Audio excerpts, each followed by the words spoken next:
Assalamualaikum warahmatullahi wabarakatuh. Perkenalkan, nama saya Mona Lisa dengan NIM.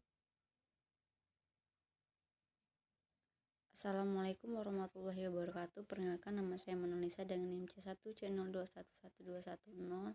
Baiklah, kali ini saya akan mempresentasikan materi perkuliahan mengenai sumber hukum Islam, jenis dan definisi sumber hukum Islam, urutan pengambilan hukum Islam, mukjizat Al-Quran dan fungsi peramalan Al-Quran, fungsi as-sunnah, fungsi ijma' dan fungsi qiyas.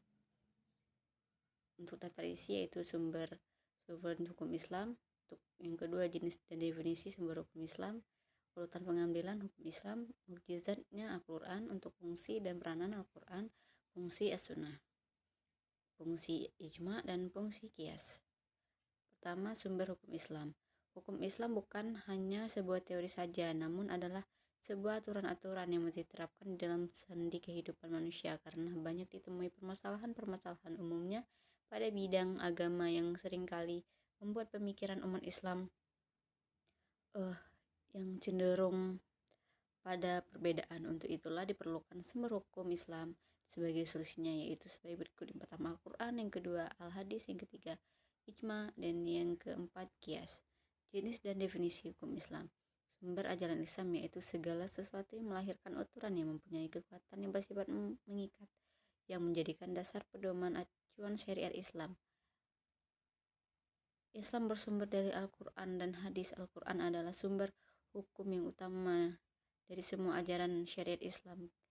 Kisah Al-Quran diturunkan kepada Nabi Muhammad SAW di saat Nabi memberi wahyu pertama di Gua Hira, yaitu pada tahun 1910 Mesir sebelum Masehi, tepatnya pada malam 17 Ramadan. Bisa disebut peristiwa nuzul Quran. Al-Hadis adalah suatu perkataan ketetapan Rasulullah SAW. Hadis dibagi menjadi 3, yaitu qauliyah, ucapan, tarikiyah, yaitu membiarkan suatu perbuatan, dan fi'liyah, perbuatan dari Nabi yang langsung. Yang selanjutnya urutan pengambilan keputusan. Sumber hukum Islam yakni Al-Quran, hadis, ijma' dan qiyas. Teori telah hukum yang diawali oleh sahabat Mu'adz bin Jabal dilanjutkan oleh intelektual muslim dari generasi ke generasi. Bagaimana peran ulama lainnya mendapatkan bahwa Al-Quran merupakan sumber hukum Islam yang paling pokok. Yang keempat, mukjizat Al-Quran. Al-Quran merupakan mukjizat Nabi Muhammad SAW. Terdapat dua pandangan berbeda tentang kemukjizatan Al-Quran. Yang satu mengatakan bahwa mukjizat Al-Quran berasal dari luar faktor eksternal dan bukan dari Al-Quran itu sendiri. Anggapan ini bahwa oleh sebagian kelompok. Sementara yang lain pendapat bahwa mukjizat Al-Quran berasal dari Al-Quran dari faktor internal. Fakta, sejarah, dan dalil Al-Quran telah jelas menerangkan bahwa mukjizat Al-Quran itu berasal dari Al-Quran itu sendiri. Selanjutnya, fungsi dan peranan Al-Quran.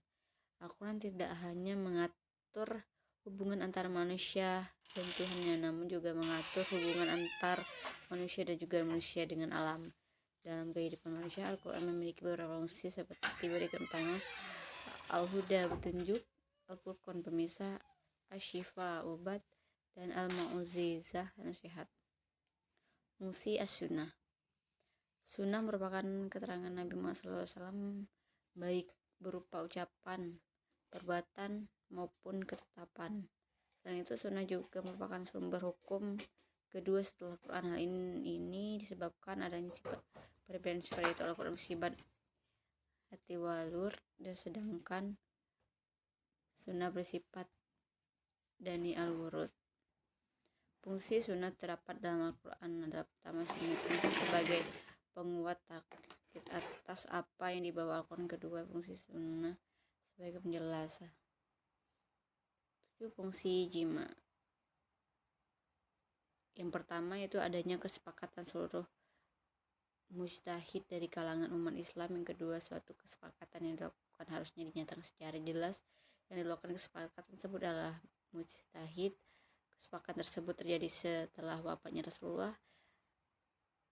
Yang disepakati adalah hukum syara mengenai suatu masalah peristiwa hukum tertentu. Ijma umat terbagi menjadi dua, yaitu ijma kauli dan ijma sukuti. Fungsi kias adalah penetapan suatu hukum dan perkara